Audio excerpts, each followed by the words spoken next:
In this video, we're going to be building a coffee table.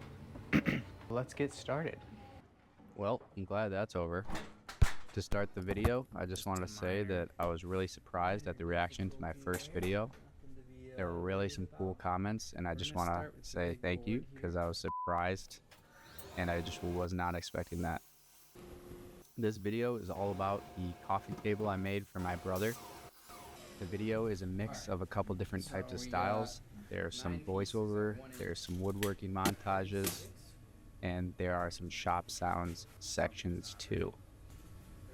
It's all broken up by subcomponents of the coffee table, so let's get started.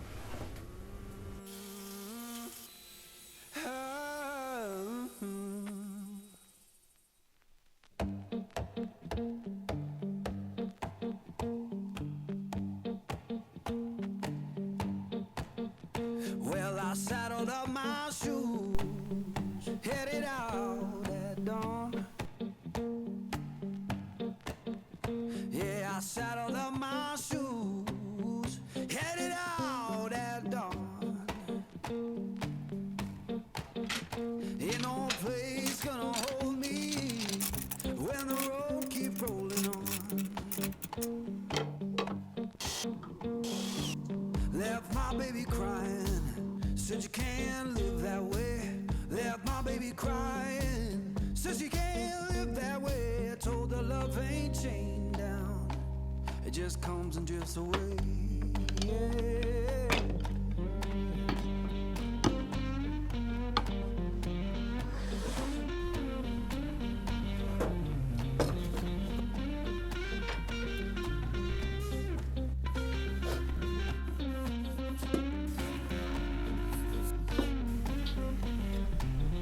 Saw the sun in the distance, looked like a burning coin.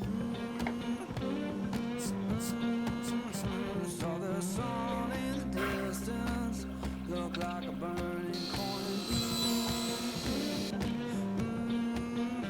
Lord, I don't need no preacher. All right. Now I have a flute with 3/8 of an inch deep, 1/4 inch in. Same here, but 1/2 an inch deep on each side. Now we just gotta cut that off. I'm gonna need to move these, unfortunately. Now I'm rolling through the valley. I don't exactly know where to put these. Yeah, I'm rolling through the valley. Wind hums through my head. You can tell my woman I'm gone. I ain't coming back. Exactly.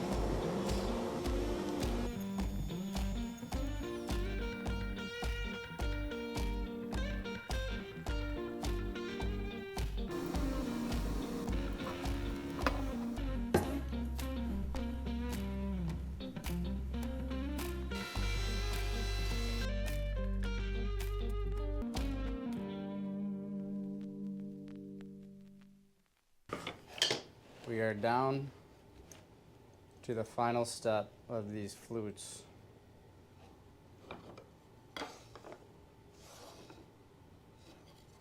We want to get this to this with that.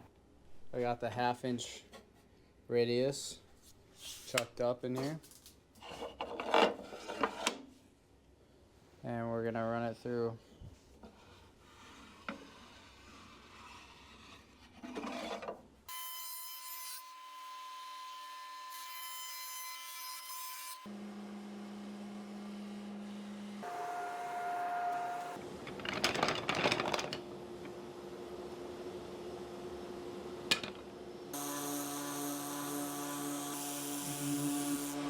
So I'm almost done building the tambour door component to this build, and it's really important to pre-finish here so each flute doesn't get stuck to the next one. Once the glue dries, you'll see me kind of unsticking them, which would have been permanent if I didn't pre-finish in this step. And next I'm gonna attach the fabric sheet using just regular wood glue, and then we're gonna move on to making the bottom panels.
Alright, so as you can see here, we got our bottom panel all clamped up, not glued. I laid out for the dowels so that they wouldn't hit the outside.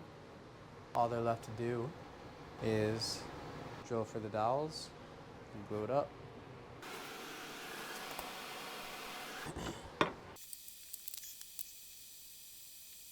You want it to be over rather than under, otherwise your joint's not going to close. So I think I got it dialed in. We're going to go ahead and put our first piece in the clamp.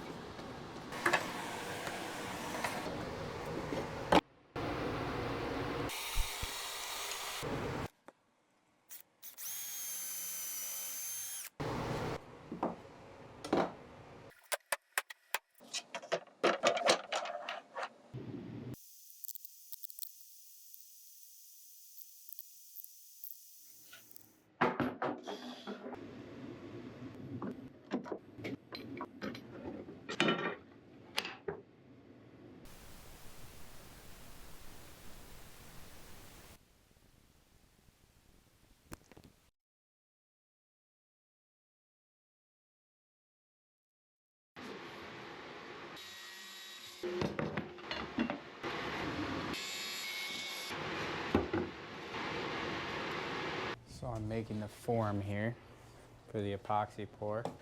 I've already measured the length.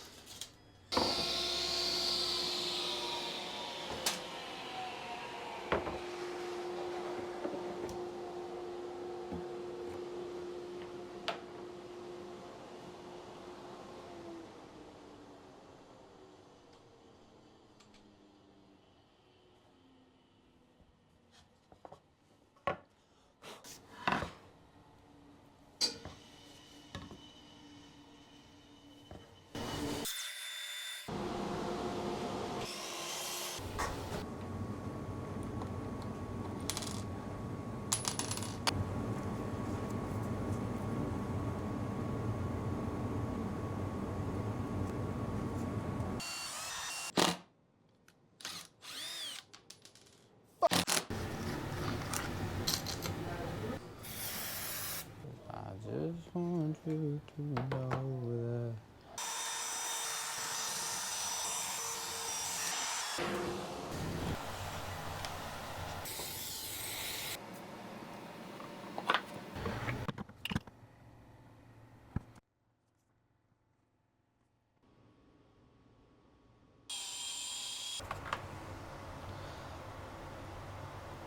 More black.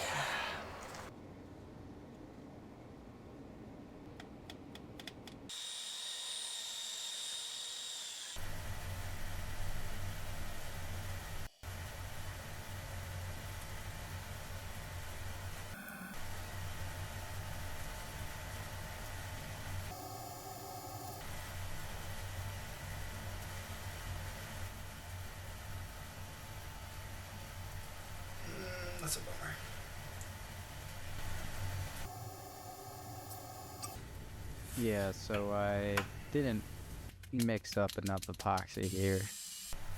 That was quite the bummer, and I didn't have any of the color left, so I had to use gray and mix it in.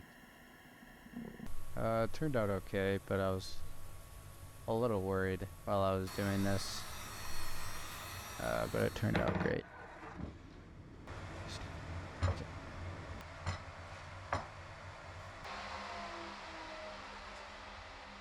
Moving on to the side panels, I'm laying out for cutting the tenon that'll fit into this mortise.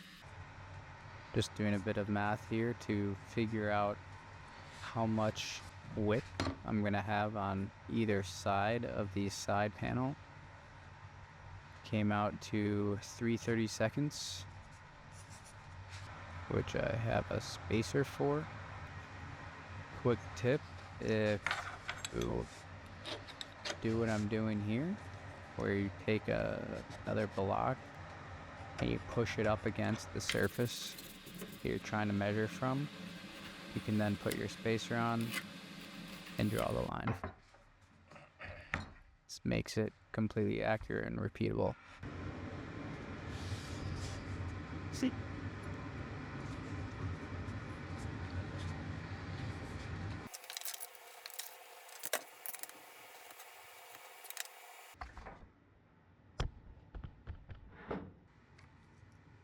And now I am laying out for the depth, drawing that line, and I'm using my spacer block here again. Same 3/32 block, I'm just putting it on a flat surface and making my mark. Again, very repeatable and accurate.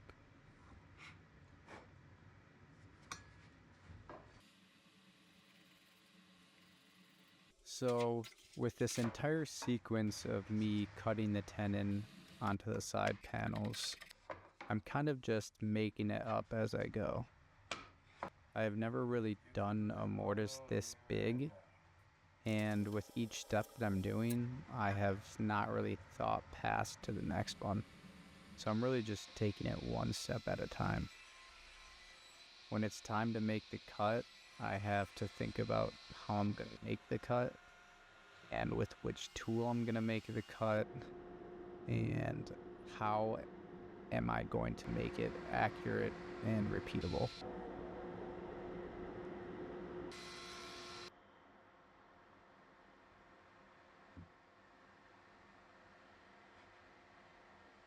Here's a perfect example of not knowing what to do. I have to line this up so that I can make the mark for the ends. And I kind of was thinking about this for a while and then stumbling around getting the clamp all set up, but I finally got it to where I clamped it, and then I could make the mark and now make the cut.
I know I'm gonna lose some of you here, but I did use a CNC to cut the top out. This is at the Makerspace, Milwaukee. And they got a 5x10, you know, it worked. Flattened the slab, cut it out. And now I'm back. I actually left this live edge in there on purpose. I thought this would be a cool detail to have a bit of a live edge. You'll see what I do with it.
got only the best here.